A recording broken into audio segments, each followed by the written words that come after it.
tempe itu semacam wadah ya. Membuat tempe fermentasinya ini bisa diganti-ganti bahannya. Dalam diskusi malnutrisi justru lebih menarik. Karena kadang kan kita punya arogansi yang datangnya dari kenaifan gitu. Bahwa wah kalau Indonesia makin ke sebelah timur nih, pengetahuannya kita yang mesti ngajarin gitu kan. Betul. Gue belajar banget nih dunia tempe. Enggak kayak gitu selalu.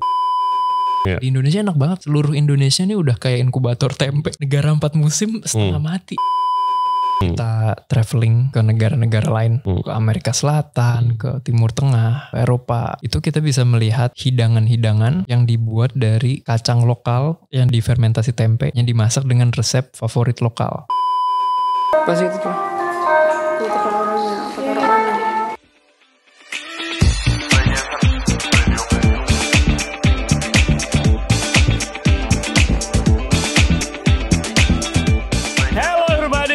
Very much for tuning in to Ray Jensen Radio Podcast. Hari ini kita akan ngebahas soal tempe dengan co-founder dari Tempe Movement, Driando. Nah, Tempe Movement ini mempunyai misi untuk mempopulerkan tempe bukan hanya di Indonesia, tapi juga di seluruh dunia. Dan kalian mungkin sudah pernah dengar, tempe itu di luar negeri sudah dicap sebagai makanan sehat, banyak yang konsumsi tempe juga. Bahkan dibilang sebagai superfood karena mengandung lemak, protein, dan juga karbohidrat yang sangat sehat dalam satu kandungan makanan saja. Nah, tempe ini kan barang asli Indonesia yang kita semua harus bangga-banggain nih. Khususnya karena bisa banyak membantu kuliner Indonesia di kedepannya. Nah, kita akan belajar apa aja yang dalam kandungan tempe, bagaimana dia mulainya Tempe Movement ini, dan proyek-proyek yang dia handle itu apa saja. Karena Driando juga punya perusahaan yang ada hubungannya dengan tempe, tapi perusahaannya ini bukan di Indonesia, tapi di London, di Inggris. Sangat luar biasa. Selain itu, dia juga punya sampingan sebagai musisi. Dan spesial untuk kali ini, Ray Jensen Radio Studio kitchennya akan berubah menjadi studio musik sedikit di akhir. So stay tune for that. Nonton konten kita sampai habis. Seperti biasa jangan lupa subscribe di Ray Jensen Radio Podcast. Kita ada di YouTube, Spotify, Apple Podcast, Google Podcast, dan juga Anchor App. For further updates cek Instagram kita, Ray Jensen Radio, dan juga di TikTok. And without further ado, please welcome Driando dari Tempe Movement. Enjoy the show. Oke guys, jadi ini guys udah mau gua ajak ngobrol dari beberapa tahun yang lalu, tapi belum kesampaian. Ada Driando di sini dari Tempe Movement. Halo men. Thank you banget udah undang. Oh gila, akhirnya kita bisa ngobrol men. Very nice to finally face to face and talk. Iya, setelah 2 tahun. Yes. Jadi guys, Driando ini adalah co-founder dari Tempe Movement yang nanti kita akan tanya-tanya dia ceritanya bagaimana. Dan juga dari Better Nature, a plant-based food tech company yang adanya di Inggris. Yeah. Yes. So how do it all start? Mulainya gimana semuanya? You're amazing, awardnya banyak, musisi juga nanti akan nyanyi. Asik. Ya kan, bikin Tempe Movement. Mulainya dari mana, Dri? Sebenarnya mulainya dari kegalauan ya. Jadi waktu S1 gue sering gak bisa tidur. Karena tiap hari gue jalanin tuh kurang masuk akal. Emangnya lu jalanin apa? Hidup biasa, makan, tidur. Gitu ya. Kayak tiap hari gue makan yang mengkonsumsi sumber daya bumi. Yang menghasilkan limbah. Tiap hari gue mengenyam privilege pendidikan dan keluarga yang berkecukupan gitu. Yeah. Itu kan input ya bisa dibilang. Outputnya apa? Gitu. Oke, lu menghasilkan apa nih? Benar. Gitu kan. Gue udah menikmati semua ini. Terus apa yang gue bagikan ke dunia? Dari mana lu dapat pikiran itu? Kayak arti hidup ini gue ngapain nih gitu. Lagi mencari jati diri pada waktu itu. Iya, ada aja gitu. Tapi nyokap selalu bilang kayak waktu gue kecil nih balita. Udah bisa ngomong tuh umur berapa ya? 2 gitu kan. Kayak begini nih. Kenapa aku hidup ya? Aku hidup. Kenapa tanganku gerak? Kenapa kalau aku mau tanganku gerak? Kenapa aku bisa tahu bahwa aku mikir aku hidup gitu. Sampai orang tua tuh kayak freak out. udah gitu kayak. Why? Iya. Udah jangan kedalaman. Iya gitu kan. Tapi pola pikir kayak ini ternyata gak bisa gue hindari sampai waktu S1 ini. Sering gak bisa tidur. Terus itu kan mencari lah. Cara yang paling familiar googling. gitu kan. Cara mencari panggilan hidup. Gitu.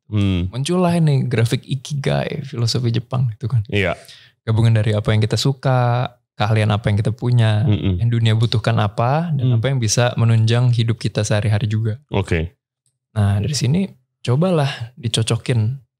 Dulu cita-cita pertama mau jadi musisi.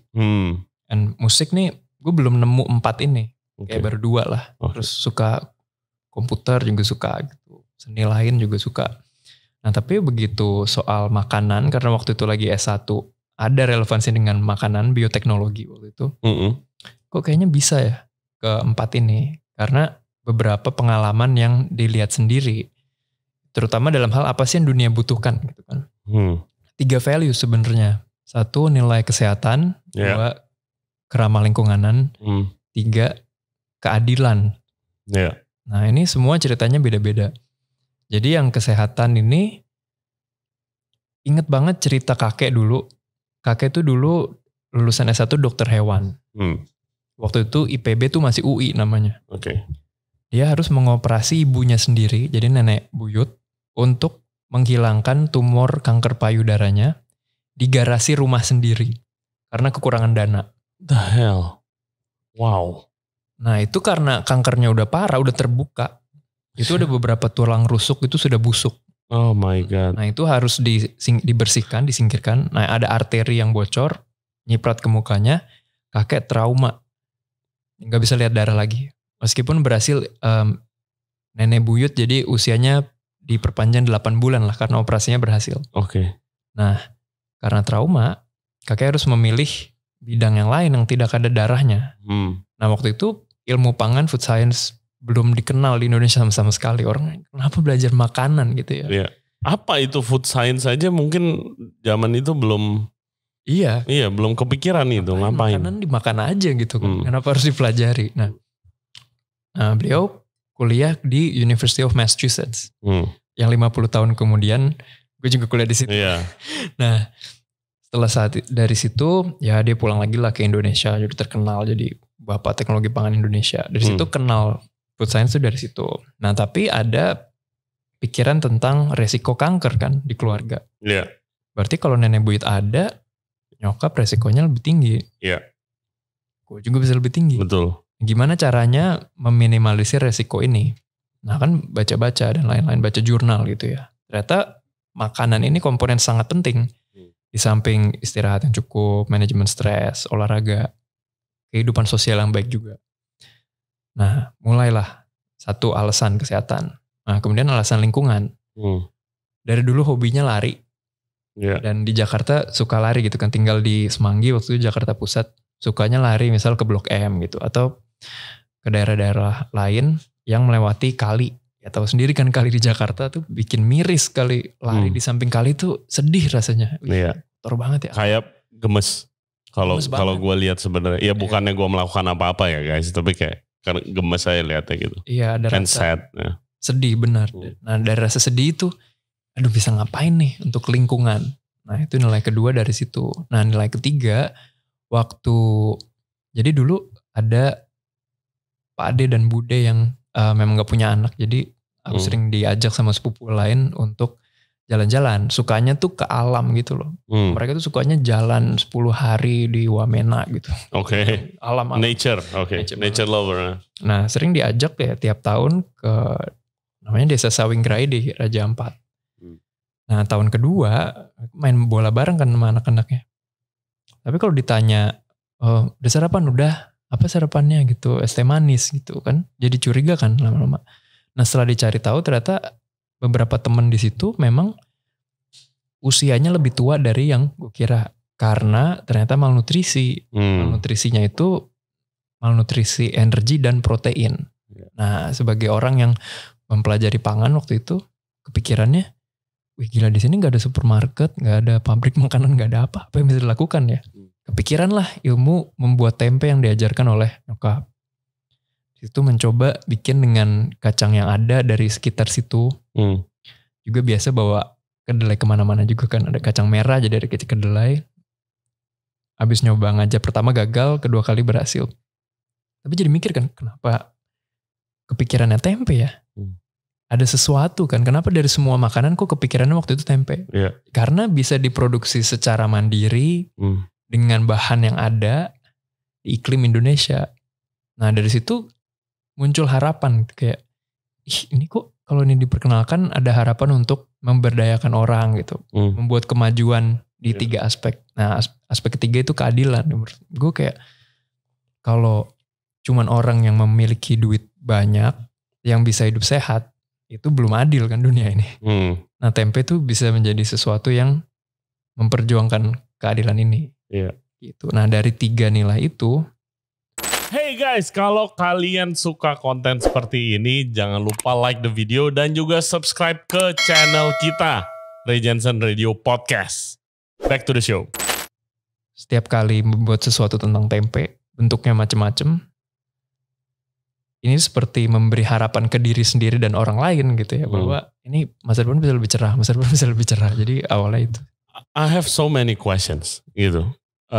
Pertama, tapi gue mau mention yang urusan malnutrition itu ya, kebetulan ada waktu itu temen gue sering ke podcast juga, Chef Archie namanya. Dia juga dapat proyek dari UNICEF ke khususnya bagian Indonesia Timur gitu, ngomongin soal malnutrition itu sih. Jadi masak makanan yang proper dengan barang yang ada, tapi mungkin karena pengetahuannya kurang gitu, seringnya makan Indomie yang praktis gitu kan, sama es teh manis gitu doang. Makanya banyak yang lu bilang kayak umurnya mestinya misalnya umur 10 itu udah bisa ngapain aja gitu segala macam, tapi belum gitu. Iya. Dan menariknya di dunia tempe itu semacam wadah ya. Membuat tempe fermentasinya ini bisa diganti-ganti bahannya. Nah di sini dalam diskusi malnutrisi justru lebih menarik. Karena kadang kan kita punya arogansi yang datangnya dari kenaifan gitu. Bahwa wah kalau Indonesia makin ke sebelah timur nih, pengetahuannya kita yang mesti ngajarin gitu kan. Betul. Gue belajar banget nih dunia tempe. Enggak kayak gitu selalu. Jadi, tergantung apa sih sebenarnya, tergantung topiknya apa gitu. Benar, dan kayak tokoh-tokoh lokal gitu. Misalnya di Kisenda, di Molo, NTT. Dia tahu banget kacang-kacang lokal. Ya. Kacang yang gak pernah kita dengar, kacang nasi, kacang babi gitu ya. Daun mangkokan di sana, itu bisa dijadiin tempe. Nah jadi kacang nasi sama kacang babi itu harus kita research tuh. Iya jadi kayak gitu, tempe ini bisa jadi jembatan, lagi-lagi wadah untuk yang paling tahu daerah lokalnya bisa difasilitasi. Nah itu kejadiannya semuanya tuh waktu lu umur berapa lu lihat itu? Dan lu bisa mikir se-wide itu? Itu S1 tuh berarti tahun 2011.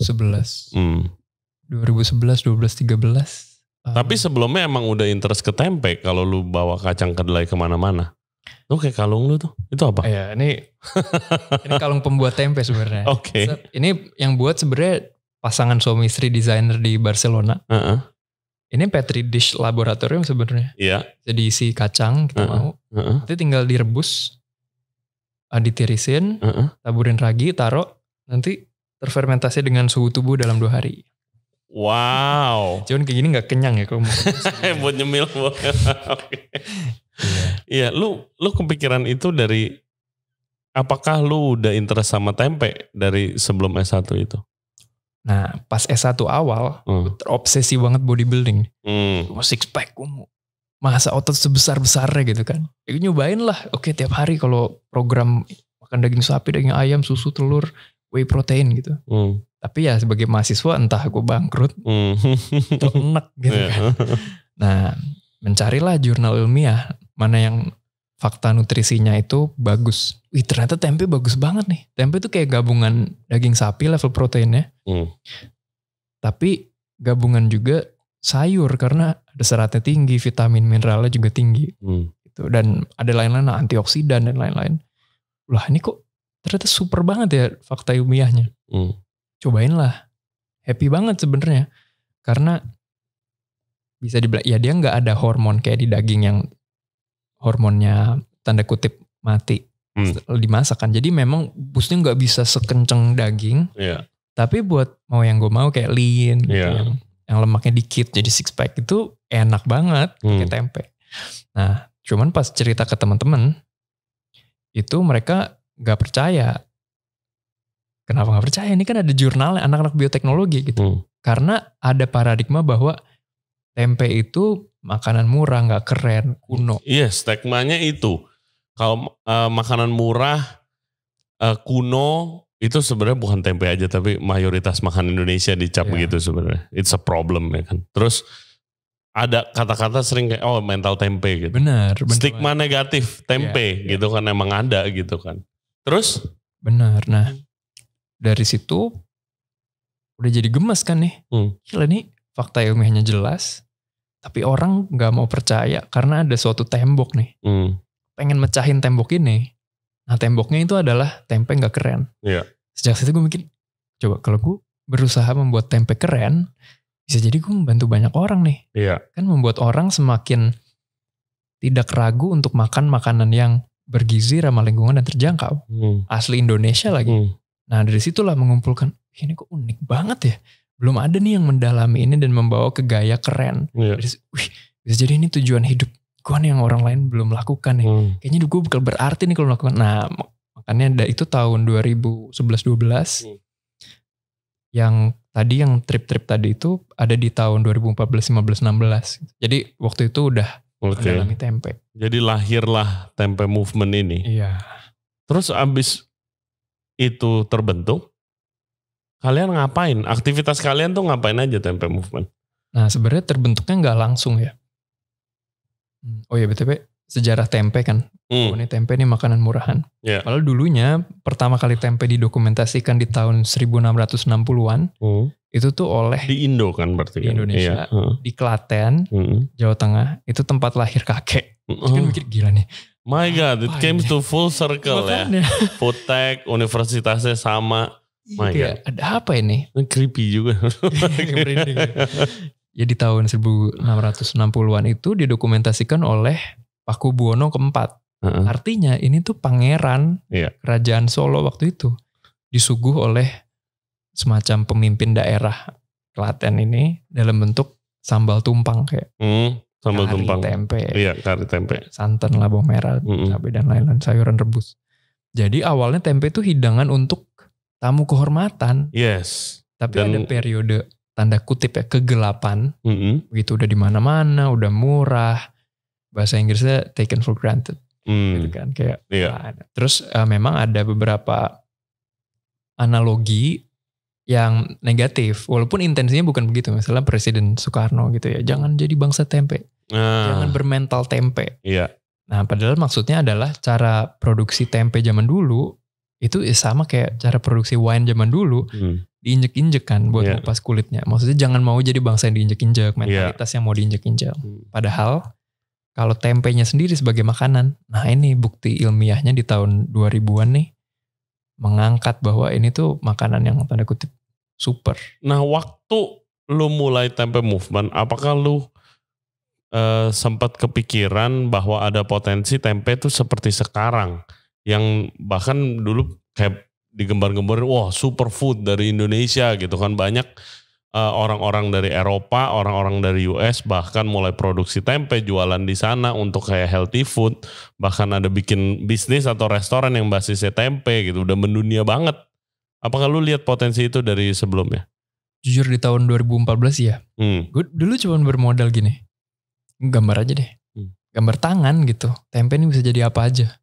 Gue juga bayangin nih orang-orang nih, chef-chef, musisi-musisi, seniman-seniman, desainer fashion, itu mulai bangga sama tempe, memasukkan unsur yang eksotis bisa dibilang ya, ke sebuah produk mereka, di mana ini membuat produk mereka unik di level global.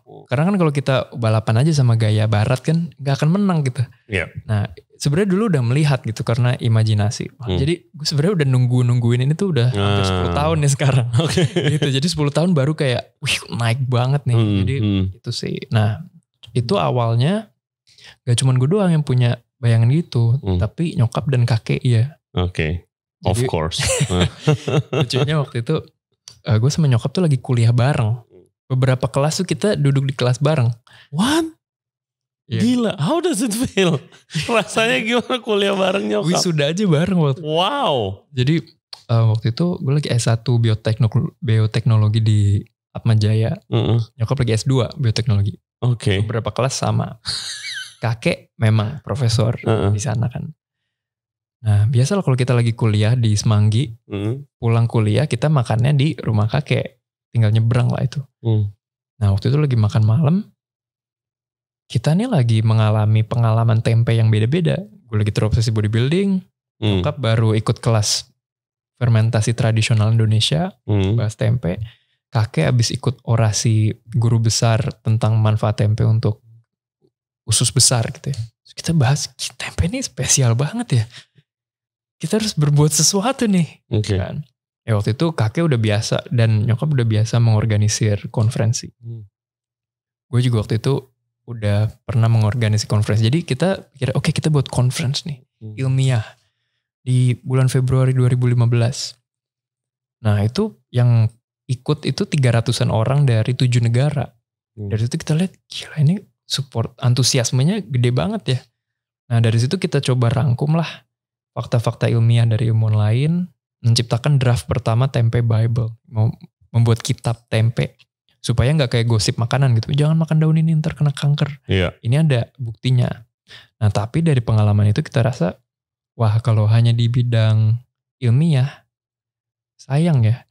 Karena banyak juga orang yang antusias itu dari bidang lain. Bidang seni, bidang kuliner, dan lain-lain. Nah, dari situ pas beres conference, biasa lah abis conference beres kan ada suatu kehampaan gitu. Gue lagi jalan pagi sama nyokap, ya nih kita bikin aja yuk yang beda. Apa nih, gerakan gitu, apa tempe movement. Tempe movement jadi itu jalan pagi aja gitu di komplek. Ya kita bikin tempe movement, ya udahlah bikin akun Instagram, bikin akun Facebook. Yang tadinya jurnal yang orang malas baca, coba deh gambar dulu atau jadi kartun. Jadi awalnya gitu, terus ngundang collab, mau collab nggak? Restoran ini bikin menu tempe ini, mau bikin workshop tempe di sini mau nggak? Collab aja terus. Wow, gila. I would love to be on that dinner table sih. Kakek lu, nyokap lu, sama lu lagi ngomongin tempe. ada mic-nya, ada mic-nya. Wow, iya berarti sekarang udah berapa lama Tempe Movement? Udah mau 10 tahun, depan 10 tahun. Nah lu lihat efeknya gimana ke antusiasme tentang tempe? Apakah stigma itu sudah hilang dok? Ya gak bisa dibilang 100% ya. Karena tergantung segmennya. Tapi yang gue kaget sebenarnya pas gue balik dari Amerika. Jadi tahun 2015 sampai 2020 pandemi itu kan. Gue di Amerika. Oh lu di US, oke. Ya, jadi nyokap di sini. Jadi kita ngiternya nih paralel gitu. Gue di sana ngiter kebanyakan Amerika, Eropa, kayak India. Ke kota-kota ini untuk promosi tempe. Nyokap ngiter di sini. Nyokap tuh kayak sampai ke penjara-penjara, ke tempat rehabilitasi narkoba gitu, untuk memberi pesan ke orang bahwa kita nih berdaya bisa memproduksi makanan yang merupakan kebutuhan primer. Nah gue tuh dari kedutaan besar satu ke yang lainnya, restoran dan lain-lainnya. Pas gue pulang, kok beda ya hawa tempenya Indonesia sekarang gitu. Terutama di kalangan muda. Semakin dibahas, konten-konten sosial media semakin banyak. Bercandaan juga semakin banyak. Semakin diomongin. Nah ini adalah bisa dibilang data soft data gitu ya. Kita gak bisa ukur, tapi kerasa. Nah ini kok akhirnya sampai sini juga ya. Ya biasalah waktu itu kan udah berapa tuh. Udah 5 tahun gitu ya. Ya banyak periode ngerasa seret gitu, kayak kira nih gue udah nge-push konten ini, tapi belum naik gitu. Tiap ketemu orang yang peduli naik, tapi cuman secara massa belum. Nah sekarang nih waktu tahun 2020 kita bikin survei bersama Big Change Agency. Kita wawancara 300 orang muda usia antara 25 sampai 37 di kalau nggak salah 8 pulau di Indonesia. Suka tempe gak? 97% bilang suka. Yes. Suka mah suka. Ya kan? 97% ya. Iya. Terus ditanya, apa yang pertama kali terlintas kalau mendengar kata tempe? Itu ada kedelai, ada protein, ada sehat, ada terjangkau. Wah sehatnya udah masuk tuh. Sehatnya udah masuk. Nah jadi ini hard datanya nih. Data yang diukurnya udah sampai sini gitu. Nah jadi sekarang nih lagi gak mau jadi puncak sih, maunya naik terus. Tapi ini lagi naik banget kolaborasi. Kayak podcast ini aja. Artinya kan peduli ya. Betul. Sama tempe. Kenapa peduli? Mungkin dengar dari suatu channel lain bahwa tempe ini ada sesuatu di balik tempe. Mari kita bahas. It's very interesting kalau ngomongin tempe. Yang gak banyak produk yang benar-benar asli di Indonesia, dibuatnya di Indonesia, dan karena kan Indonesia banyak influence dari luar dari segi makanannya juga kan. Terus yang produk asli Indonesia yang bisa mendunia gitu loh. Dan kalau dari segi kuliner dan gue sebagai chef dan penggerak di F&B itu pengen banget punya produk itu gitu kan. Ada kalau produk Indonesia tuh yang udah mulai mendunia tuh kecap manis yang gue taunya gitu kan. Bumbu lagi di push gitu ya. Tempe itu mempunyai potensi yang sangat besar gitu. Karena kalau gue liatnya, gue selalu bandinginnya sama Thailand, sama Korea, sama Jepang gitu loh. Yang misalnya gochujang deh Korea atau kimchi gitu. Di Indo mungkin bisa bikin kimchi, tapi gak bakalan, image-nya tuh gak bakalan seenak yang dari Korea kan. Nah tapi kenapa tempe Indonesia masih murah melulu gitu loh. Betul. Yang kayak gitu, gue mikirnya sih kayak gitu. Kenapa sih harus pakai kedelai? Iya. Kenapa harus pakai kedelai? Nah sebenarnya nggak harus. Iya kan mestinya nggak harus. Iya. Ya kan, tapi kenapa terbentuk image-nya tuh tempe pakai kedelai? Iya, jadi dugaan pertama nih terjadinya tempe pertama kali dulu, zaman dulu banget. Itu ada orang mau bawa makan siang gitu bekal ya, kedelai rebus. Oke. Ya kotak bekelnya tanda kutip itu daun. Waktu itu daun apa? Daun jati atau daun waru atau daun jambu. Oke. Nah pas dibungkus nih. Itu di Klaten itu berarti ya? Iya, itu jejak pertamanya di situ. Nah pas dibuka, wih apaan nih? Jadi putih, jadi padat. Tetap dimakan. Terus ada yang coba goreng juga. Ada yang coba bumbuin. Nah jadilah. Nah alasan pertamanya itu karena rasa ya. Jadi gue udah nyobain lebih dari 20 jenis macam tempe. Dan memang kedelai itu salah satu yang paling enak. Jadi itu ada preferensi rasa. Nah, tapi dulu awalnya itu kedelai hitam. Hitam tuh cuman kulitnya. Ya itu yang gue dengar sih. Yang gue dengar awalnya tuh kedelai hitam bukan kedelai putih. Iya. Kedelai putih itu ada gak sih native Indonesianya? Ada. Ada juga tapi ya. Oke, lanjut. Kedelai hitam. Kedelai hitam. Nah dalam perjalanannya di Jawa Tengah itu banyak yang membuat variasi. Misalnya di Wonogiri nih ada tempe kacang mete, ada lagi tempe koro. Tempe koro gue udah pernah coba, really interesting, really good. Kan tempe kacang mete, will be awesome sih. Gurih banget. Iya pasti. Iya itu. Nah jadi secara tradisional banyak variasi tempe non kedelai juga. Tapi ada faktor popularitas rasa. Ya pasti ada faktor ekonomi dan politik juga kan. Pasti. Ya sekarang nih sistem produksi tempe yang kita tahu ya hasil dari faktor-faktor tersebut. Yang menurut gue pribadi, lingkaran ini masih bisa diputus atau bisa diubah lah gitu. Iya. Iya. Sampai yang gua dari kacamata lu gimana lihat sampai impor kedelai. Betul. Buat bikin tempe. Waktu itu gue inget kok karena gue punya restoran Indo waktu itu harga tempe tiba-tiba mahal. Iya. Kayak satu papan gitu 30.000, nggak make sense banget. Itu food cost gue berantakan banget karena sebagai restoran Indo orang tuh biasa mesen aja tempe tahu gitu kan. Standar lah mesen main course mesen tempe tahu. Itu bikin gue sulit banget gitu. Sampai ada begitu. Malah ketergantungan sama import gitu. Itu dari kacamata lo. Bagaimana kita bisa fix itu? Dan kenapa bisa kejadian kayak gitu? Ya memang idealnya adalah untuk menjadi mandiri ya. Itu idealnya. Nah sebetulnya pemerintah Indonesia sudah berusaha banyak. Misalnya nih kemarin main ke Balai Pasca Panen dan Pengembangan Bibit ada di Bogor. Kita ngobrol. Kita nih punya kacang-kacang kedelai yang varietasnya superior. Misalnya dibanding kedelai impor. Itu proteinnya lebih tinggi. Profil asam aminonya juga lebih tinggi. Bijinya juga besar, bagus, kuning. Enak rasanya. Itu ada. Tapi ada PR berikutnya yaitu scale up. Cara memproduksi massal. Pertaniannya itu. Ya. Nah kalau di Amerika, gue udah pernah ngobrol nih sama petani kedelai Indonesia dan petani kedelai Amerika yang mengimpor ke Indonesia. Jadi di Amerika ini di Illinois itu sistem pertanian udah beda banget. Lebih terotomatisasi, traktornya juga udah gede-gede banget gitu kan. Jadi masuk akal mereka bisa mendapat harga lebih murah. Nah ini yang belum dikejar. Nah ada faktor ini juga, ada faktor ya otomatis lah ada faktor ekonomi, faktor politik mengikuti. Nah berikutnya ada faktor juga preferensi harga tempe di masyarakat. Misal harga tempe naik ya kita kan kayak. Ya kayak gue kemarin. Gitu kan. Karena tempe harusnya murah itu kan ya, itu harus diakui kan. Shit, iya gue jadi guilty of that juga. Ya benar-benar. Nah pengrajin tempe tentu merasakan preferensi ini kan. Kliennya yang beli kan mengeluh kalau naik. Jadi ngapain gue bagus-bagus produksinya. Atau bersih-bersih kayak gitu gak sih? Biasa makan Indonesia kayak gitu tuh. Iya sebenarnya mereka kalau pengen bersih pengen. Cuman mungkin gak tahu definisi bersih yang standar industri. Dan fokusnya sebetulnya harga sebenarnya. Kan harus profit. Betul, itu kejadian di coklat sih Dok. Kayak gue berapa kali ngundang yang ahli coklat di sini. Itu kayak ya Indonesia punya banyak banget coklat bagus yang standarnya gak main-main juga. Iya.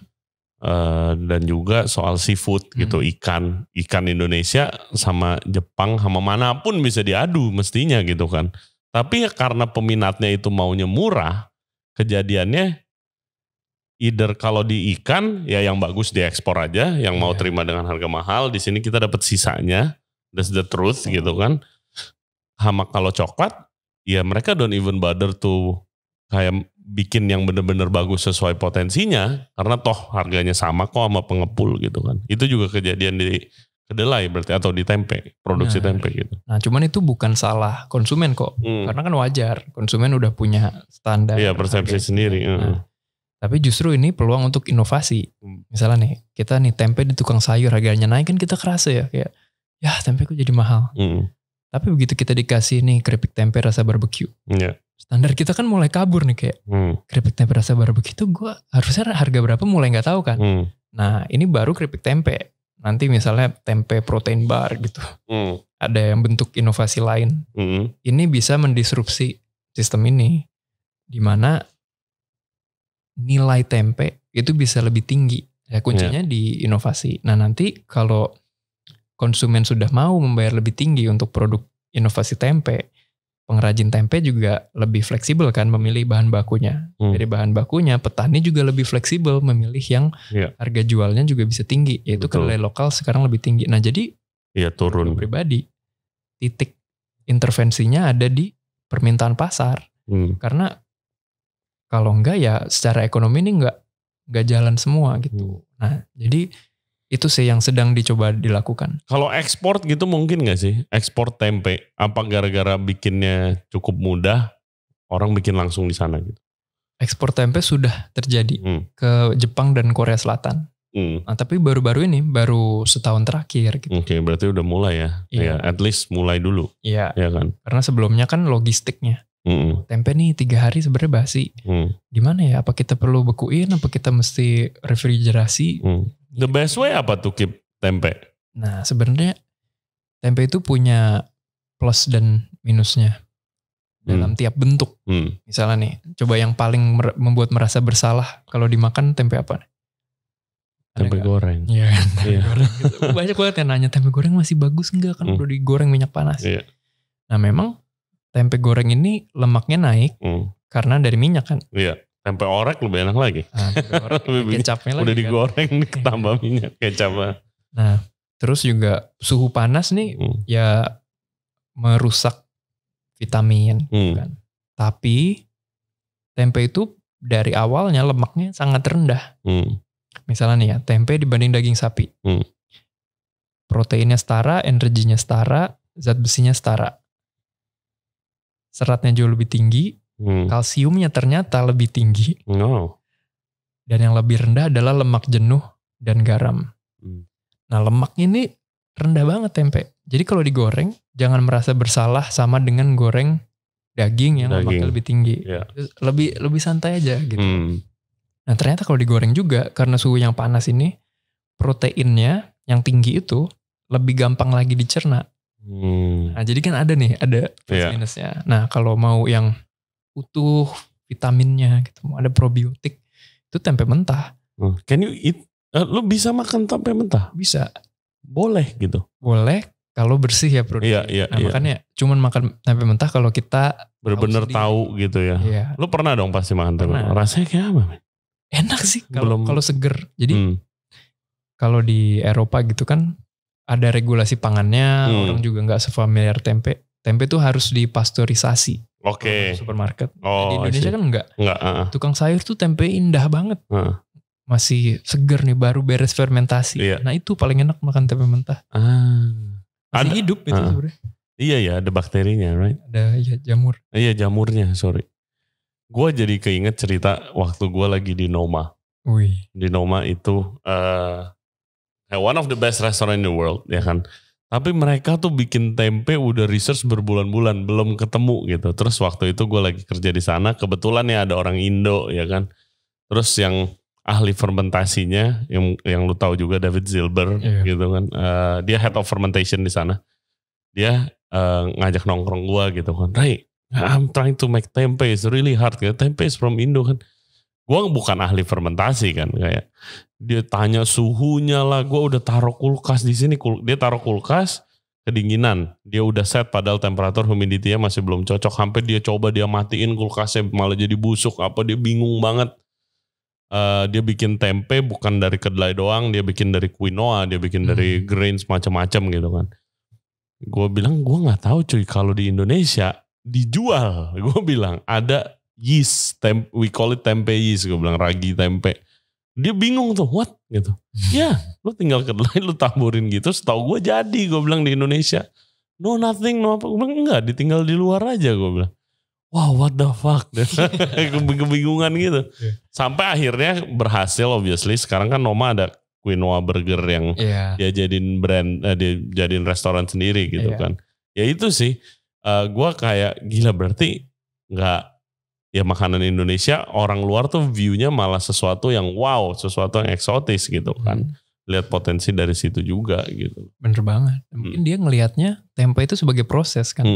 Bukan makanan terbuat dari kedelai. Iya. Jadi kita bisa mainin bahan bakunya. Betul. Itu jadi memang pekerjaan sehari-hari ini meneliti tempe nih. Iya. Waktu dulu belajar di Amerika juga tiap hari meneliti tempe. Kalau mau menciptakan sesuatu yang persis yang kita mau, misalnya sehat mungkin, teksturnya mirip daging, itu nggak gampang. No. Yeah. Jadi dari segi ragi aja gitu kan. Ragi yang kita nikmati sekarang tuh baru satu dari koleksi ragi liar di Indonesia. Bayi-bayi jamur versi puluhan, kayaknya ratusan misalnya mungkin. Udah gitu fermentasi tempenya kan suhunya nih. Yeah. Di Indonesia enak banget. Seluruh Indonesia nih udah kayak inkubator tempe. Iya, betul. Negara 4 musim setengah mati. Iya benar-benar mereka setengah mati guys. Mau bikin tempe tuh harus diatur, beli kulkas yang mahal gitu segala macam. Iya. Bahkan gue iseng, gue bilang oke, lu se-amaze ini sama tempe kan. Waktu gue udah balik ke Indo, gue kirimin foto oncom bro. Gue kirimin foto oncom. Nih lu tahu gak gue bilang. Dia malah amaze lagi. Dia bilang lah setahu gue jamur yang jenis ini itu gak bisa dimakan gitu segala macam. Kalian makan, you guys are crazy. Gue bilang gila kita makannya dari kecil men. Gue bilang gitu. Iya oncom lagi warnanya bisa. Makanya gue nungguin ada yang bikin oncom movement nih. Belum ada yang bikin. Mau dibawa kemana tempe movement? Jadi visinya sebetulnya misalnya nih 20 tahun lagi kita traveling ke negara-negara lain. Ke Amerika Selatan, ke Timur Tengah, ke Eropa. Itu kita bisa melihat hidangan-hidangan yang dibuat dari kacang lokal yang difermentasi tempe, yang dimasak dengan resep favorit lokal. Wow, itu misinya ya. Misinya bukan kayak tempe Indo kesana kemari, bahkan lokalnya itu ya. Sebetulnya dua-duanya itu satu jalan. Begitu tempe itu segitu populernya. Iya pasti akan adaptasi mereka buat dengan barang lokal mereka kan. Iya. Orang akan melihat Indonesia kayak Mekahnya tempe kan. Iya. Itu otomatis. Nah. Wah amin. Ya amin kan. Nah, itu sih serunya. Lu juga sering nyoba-nyoba tempe pakai kacang-kacang yang lain. Gue pernah lihat kalau nggak salah postingan lu ada tempe dari almond kalau nggak salah. Yeah. Itu rasanya kayak gimana men? Kalau tempe almond mirip almond sih. Ya, apa kan jadi empuk gak sih almondnya apa enggak? Gak terlalu sebetulnya. Karena si fermentasi tempe itu biasanya penetrasinya 2 mm. Jadi kalau kacangnya segini ya 2 mm dia penetrasinya. Oke. Gitu. Gila. Gue jadi pengen nyoba-nyoba fermentasi sih. Gimana sih as simple as kayak kalau mau seorang home cook deh gitu. Iya. Untuk bikin tempe di rumah, what do I have to do? Sebenarnya yang paling harus dimengerti adalah prinsipnya. Kan kalau kita bikin roti sourdough gitu kan. Kalau tekniknya lah prinsipnya kan bisa diotak-atik. Nah, prinsip fermentasi tempe adalah membahagiakan bayi-bayi jamur tempe. Untuk membuat mereka bahagia, kita harus memberikan makanan dan kamar untuk tidur siang. Nah, makanan yang dia mau itu adalah makanan yang matang dan empuk. Dan tidak terlalu basah. Nah, prinsipnya adalah apapun bahannya, kalau kita bisa makan, bayi jamur tempe juga. Misalnya nih, kedelai kering, kita nggak bisa makan ya. Iya. Keras gitu. Betul. Kedelai rebus, kalau nggak dikupas, nggak enak juga kita. Kedelai rebus kupas, kita enak makannya. Sama. Semua kacang. Biji durian juga. Biji durian mau dijadiin tempe, sama prinsipnya. Wow. Kalau kita makan gitu kan nggak bisa ya. Nggak bisa. Lu direbus kupas dulu, potong lebih kecil, kita makannya oke lah. Bayi jamur tempe juga bisa. Nah gitu, jadi makanannya kayak gitu. Kalau kita udah mengetemukan si serbuk bayi jamur tempe ini, yang awalnya adalah jamur liar yang tumbuh di bawah daun-daun di alam gitu. Kita ketemukan, kita aduk, kita masukkan ke kamar tidur. Nah kamar tidurnya syaratnya harus ada sirkulasi udara, tapi tidak terlalu banyak. Jadi sedang-sedang lah. Makanya kalau di daun yang dilipat, itu udah otomatis sedang, karena ada celah-celahnya. Iya. Kalau plastik harus dibolongin. Betul. Jarak 1 cm atau 1 inch. Kalau sekarang banyak yang ingin mengurangi sampah plastik, jadi pakai tray. Masukin oven, nyalain lampunya doang, itu udaranya sedang, suhunya juga sedang. Suhunya berapa yang the perfect temperature to make tempe? Antara 27 sampai 32 derajat Celcius. Oh iya, suhu Indo. Iya. Ya kan? Iya, 27 sampai 32. Terus 2 hari gitu. Nah, tergantung. Makin tinggi suhunya makin cepat. Makin lambat suhunya makin lama. Tapi hasilnya beda. Kayak di Malang nih kan.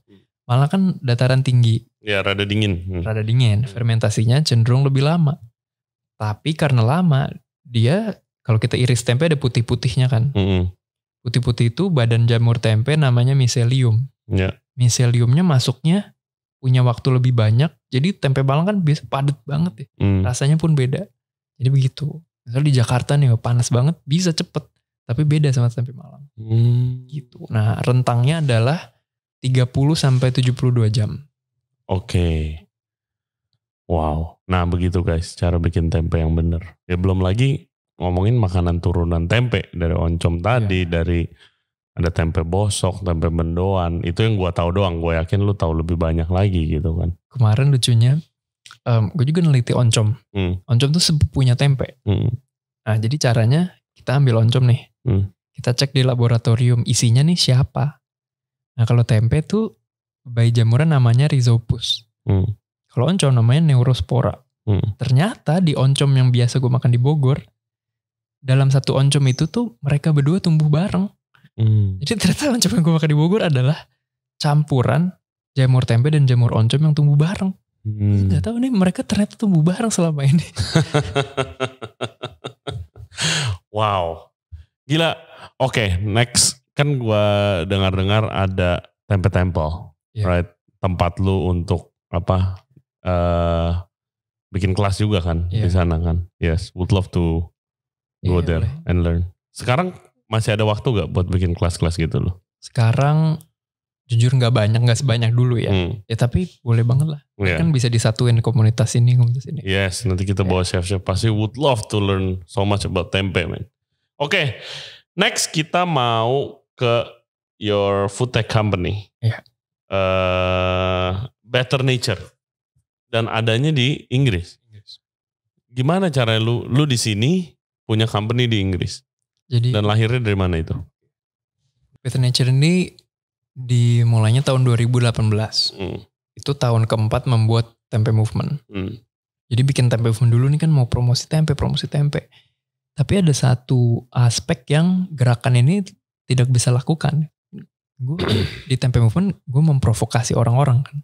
Tempe ini potensinya gede, bikinlah produk tempe, bikinlah keripik tempe, bikin tempe protein bar gitu-gitu, bikin vegan nih bakal naik waktu itu. Kayak bikinlah makanan vegan karena lebih ramah lingkungan dan lain, lebih sehat juga dan lain-lain. Nah dari sini lama-lama di tahun keempat Tempe Movement ini ada yang mentok gitu. Kok nggak ada orang yang menseriusin ide-ide yang kayak gini ya untuk inovasi yang butuh istilahnya R&D lah, ngulik di lab. Di saat yang bersamaan waktu itu gue lagi daftar lomba-lomba. Karena waktu itu di tahun pertama gue lagi S3 di US, gak dapet beasiswa. Kan jadi kerja di dapur lah, masak juga. Standar. Dapur larian buat cari duit cepet. Iya bersihin meja gitu-gitu kan. Dari situ bertekad, wah gila-gila gue harus survive nih. Harus ikut semua lomba yang gue bisa ikut. Akhirnya gue ikut 120 lomba lah selama 5 tahun di Amerika itu. My God.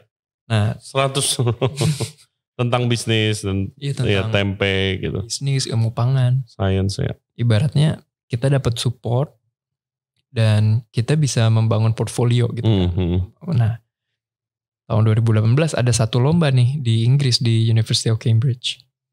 Dia mengumpulkan 100 biotechnologists terseleksi dari seluruh dunia. Ini tuh ada yang mahasiswa, ada yang udah kerja. Untuk ikut kompetisi ide dalam bentuk pitching. Dibagi ke 8 grup lah. Ini nih tipe orang yang bikin vaksin gitu loh. Bikin vaksin mRNA. Untung belum pandemi. Kalau pandemi tuh gue gak akan menang sih. Karena pasti vaksin yang di-push ya. Nah waktu itu idenya adalah fermentasi tempe ini bisa diterjemahkan ke sebuah teknologi. Gitu kan. Teknologi mesin pembuat tempe sederhana yang bisa ada di rumah orang, ada bisa di pabrik kecil. Untuk menciptakan makanan yang ramah lingkungan, yang sehat dan terjangkau di mana aja gitu. Istilahnya mau mendesentralisasi produksi protein. Nah ide ini menang juara 1. Wow. Menang juara 1 bareng temen gue yang orang bisnis. Dia biochemist juga cuman udah lama di Inggris dan suka banget bisnis. Nah kita berdua memutuskan, wah ini hadiahnya hanya boleh dicairkan kalau kita membuat perusahaan. Iya, nggak ide doang, duitnya diambil. Iya, jadi kita, ini beneran nih, gue lagi S3 setengah mati tiap hari meneliti itu, setengah mati waktu itu. Tapi, oke, let's go. Ya kita mulai deh. Nah ketemulah 2 co-founders lain. Nah satu nih orang Italia yang pernah ke Indonesia dan jatuh cinta sama tempe. Begitu balik ke Italia dia merasa kehampaan nih. Tiap hari email Tempe Movement. Sampai buset nih orang. Ya udahlah ketemu aja. Pas ketemu dia udah bawa prototype tempe udah dibumbuin siap microwave. Gila nih. Let's go. Oke, satu lagi dia ahli marketing yang udah dapat award di perusahaannya gitu. Temen sama co-founder yang pertama dia teman kuliah di Oxford waktu itu. Kayak wah ya udah deh. Waktu itu juga hype di industri plant-based food, di makanan nabati tinggi banget kan. Jadi momentum itu pas banget dengan ide tempe ini. Meskipun ya lagi dihadapkan dengan sebuah kenaifan ya. Ide gue yang awal nih gak semudah itu menerjemahkannya ke industri sekarang. Nah akhirnya oke, kita perkenalkan tempe dulu sebagai bahan makanan yang populer. Istilahnya mainstream food ingredient. Baru nanti dari situ kita bisa eksplorasi inovasi tempe yang lain. Nah dari situ deh. Jadi sekarang nih kita bakal udah masuk di supermarket terbesar sih di Inggris ya. Tesco. Terus masuk juga di Waitrose masih ngobrol sih. Untuk produknya apa? Nah produk tempe kita tempe yang gampang banget dimasak. Udah dibumbuin. Udah dipotong. Tinggal panasin dikit. Udah. Nice. Dan ini approach kita memang ke resep-resep barat dulu ya. Karena yang of course dong, karena di sana. Terus lu di sini gimana ngurusnya? Nah, gue bagian penelitian kan R&D. Jadi cara buat resepnya, cara meningkatkan nutrisinya. Misalnya vitamin B12 nih yang susah banget di makanan vegan. Iya, gue denger itu impossible. Vitamin B12 di makanan vegan biasanya banyak di ikan kalau nggak salah. Terus jadi orang biasanya yang vegan makan suplemen atau vitamins yang B12 gitu. Nah iya, itu adalah kepercayaan kebanyakan orang. Yang gue dengar. Yeah. I'm not a vegan ya kan. Nah jadi kebanyakan orang harus minum suplemen kan. Nah tapi tempe ini bisa jadi makanan satu-satunya yang secara alami mengandung vitamin B12 dan tetap vegan. Wow. Tapi gak sengaja. karena datangnya dari kontaminasi. Hah? Karena jadi awalnya vitamin B12 itu dihasilkan oleh bakteri yang banyak di tanah. Jadi kalau vitamin B12 ada di daging, ada di produk susu, itu awalnya karena misalnya sapinya makan rumput, makan tanahnya dikit. Kontaminasi. Iya, bakterinya tumbuhlah di ususnya dia memproduksi vitamin B12. Masuk ke dagingnya gitu. Nah, tempe kalau di Indonesia kan bisa juga ya kadang airnya masih air sungai gitu. Yeah. Nah, itu membawa bakteri produsen vitamin B12. Nah, yang coba dilakukan adalah kita pengen bikin ragi nih, yang udah ada si bakterinya ini. Jadi kalau kita produksi secara higienis pun tinggi vitamin B12. Ini masalah perjodohan mikroorganisme lah. My God, that's so interesting man what you do. Your life is apa ya? Ini kayak moral of the story apa ya? Do what you love, gitu kan? Suka tempe sampai begini sekarang men. Punya perusahaan di Inggris dan satu misi dan satu visi sama Tempe Movement gitu kan. Benar, jadi di mata gue ini dua sepaket. Tempe Movement melakukan apa yang Better Nature tidak bisa lakukan, Better Nature melakukan apa yang Tempe Movement tidak bisa lakukan. Visinya sama. 20 tahun lagi gitu kita traveling, tempe, begitu kita ke supermarket, tempe gitu. Nggak harus ke supermarket yang impor aja dari Asia yang kecil gitu kan. Semua ada. Begitu ke rumah orang nih, orang bisa dengan santai bikin tempe segar, kacang lokal, dengan lokal. Jadi dua angle jadinya. Nice man. Semoga itu tercapai. As soon as possible man. Kita Regensen Radio siap mensupport kalau ada apa-apa. Siap. And my God, you're such an amazing person. Thank you for your time. Mungkin terakhir nih, jadi Deando, gue tadi minta Deando nyanyi ya kan, karena dia baru launching album baru, Jajan Pasar lagi namanya. Ya kan? Nama bandnya apa? Nah, kita punya dua wajah nih. Kalau eventnya lancar santai. Iya santai. Kita namanya Nakal Sopan. Nakal Sopan, nah itu yang kemarin di acara Jakarta Vegan Guide, shout out to Firman di Madgrass. Ya. Nah kalau acaranya butuh lebih rapi, kita namanya Tempe Music lah. Oke, Tempe Music lah. Oke. Nah ini band terbentuk kapan by the way? Terbentuk 3 minggu lalu ya. Oke. Iya, ini teman-teman lama, teman lama dan baru lah. Oke. Yes, Driando abis ini sebagai closing, jadi nanti akan main satu lagu, ya kan? Mau lebih juga terserah bro. Satu aja. Oke. Tapi sebelum penutupan, gue ada little question, little game, fast question gitu. Namanya You Better Know It biasa kita bilangnya di sini. Jadi pertanyaan pasti lu udah tahu jawabannya. Ada beberapa pertanyaan, oke? Oke, You Better Know It, Driando Tempe Movement Edition. What's your biggest, what's the best advice you ever had, man? Semua terjadi tidak tanpa alasan. Dari kakek. Oke, semua terjadi tidak tanpa alasan.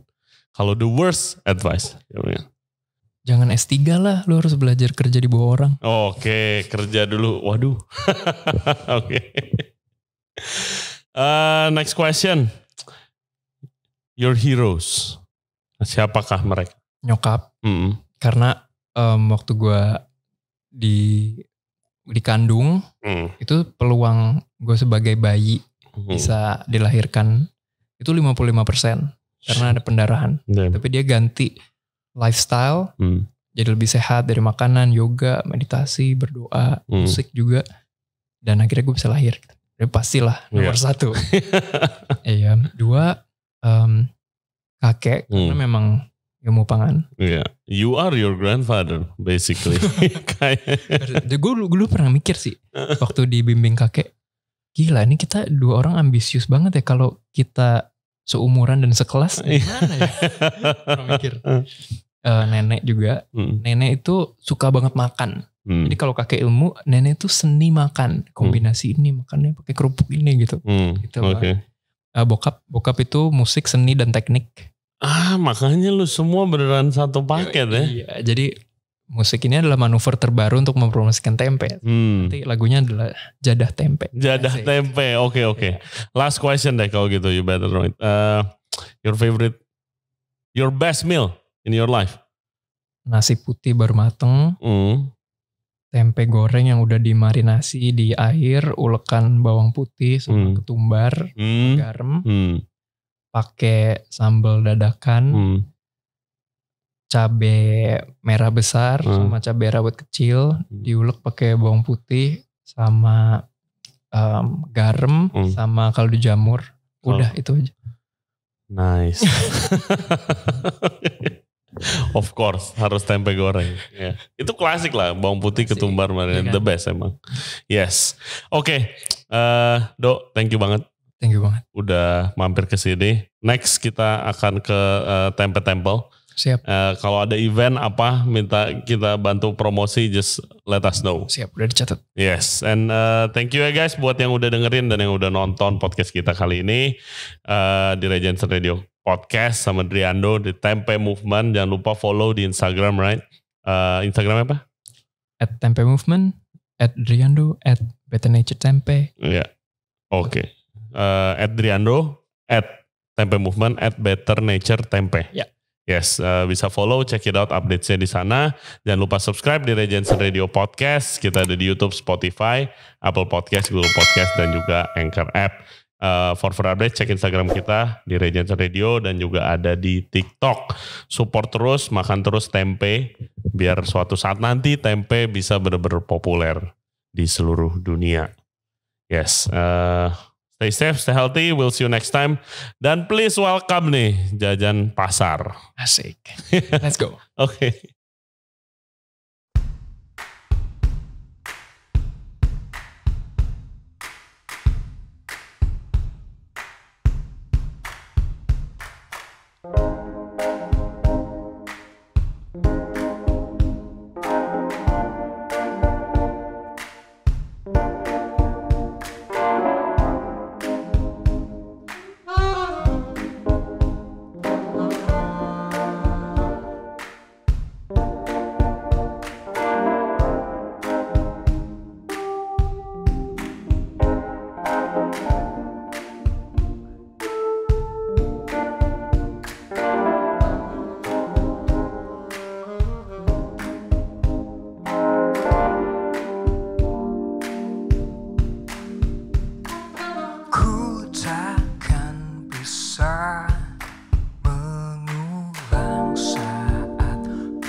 Adakah ini dalam mimpi-mimpi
takkan pernah terganti, takkan terganti memori.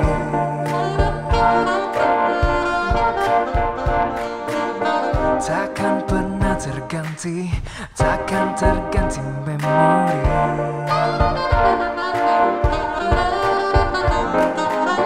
Kini telah terbangkit, kini terbangkit emosi.